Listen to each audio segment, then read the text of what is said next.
Hi guys, thanks for joining me today. Today I want to share with you how to thread your Brother SE2000 sewing and embroidery machine. Before we begin, however, I want to point out to you that when doing the upper threading of the machine, you can refer to page number 25 of your book, okay? This is the manual. Well, I should say this is one of the manuals that comes with the machine because you get a couple in different languages, okay? Now, when threading the upper machine, it's very simple. You're going to follow the solid lines. When we did the bobbin, we followed the dotted lines, but now we're going to be threading the upper part of the machine, so we need to use the solid line. Now, I'm going to move my book to the side. No, I have things highlighted and I have things marked. It's your book. Use it as you see fit. For the purposes of this lesson, I'm going to continue with the orange thread.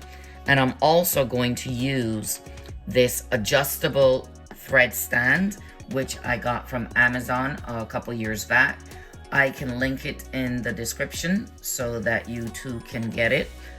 But for now, I am simply going to share with you what an alternative to using this. The alternative to using the adjustable stand would be to simply use the spool that comes with the machine. Here's how that is used. You simply go to the top of the machine, you place a spool pin through, it comes through on that end, and then if you're using this size thread, you would use the king cap, put it on there, put all the way down, make sure your thread comes through to the bottom, okay?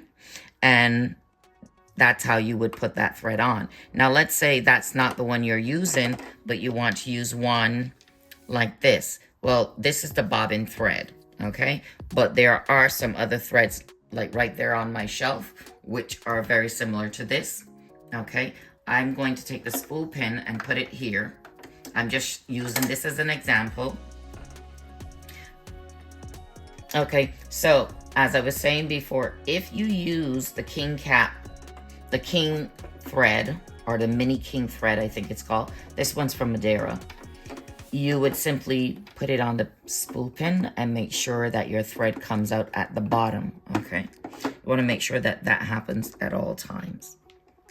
And you would just place the cap on, and that will keep it there securely. Now, let's say you're using a different shape thread, such as this one here. Remember, you want to make sure the thread comes out at the bottom, rolls off on the bottom, but you want to put that through, and you can use any of these as you see fit. These are the spool caps. This one is almost the same length, so I think I'd probably use that.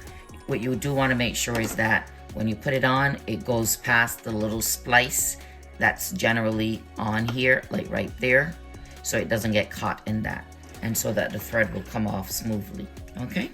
I'm not going to use this. I'm not. I'm going to put these smaller ones to the side. I don't buy small threads anymore. I use the big ones, which is why I'm going to show you what I normally do.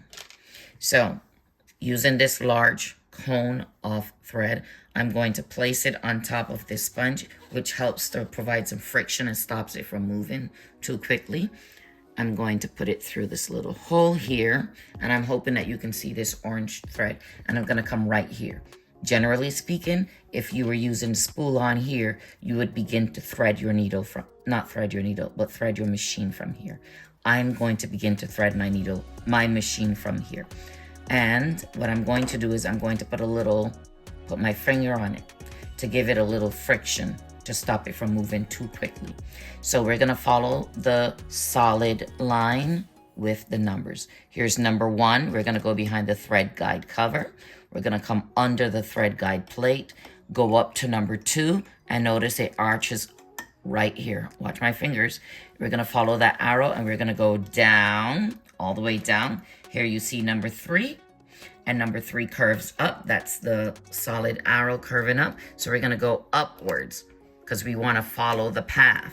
Now we're here, number 4. For number 4, we want to just pull it like that and follow the arrow and come down.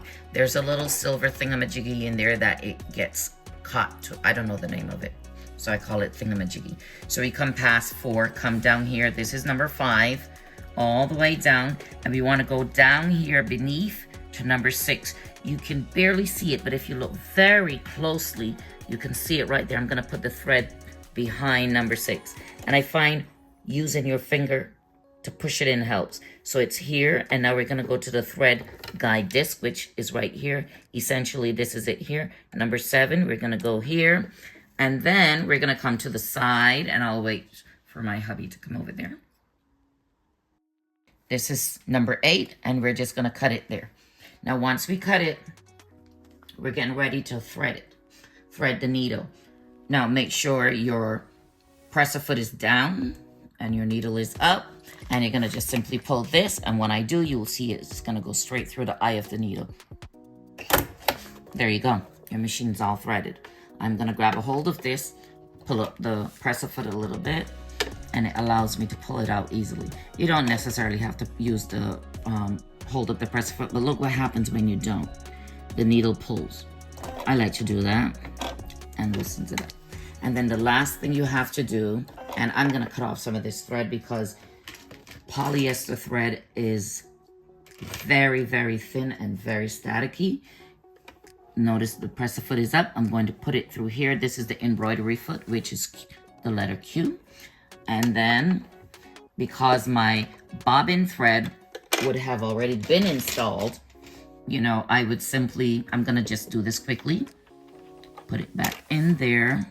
And we're going to go right here. Come around. And cut it. Then we're going to cover this area. Now that's got, look at the thread. Do you see how it does that? And then I can use my hand over to the side to pull up the thread from the bottom. Just like with the traditional sewing machine. Now, will you need to do this? No, because if you're doing embroidery, it does it itself automatically. And that's it.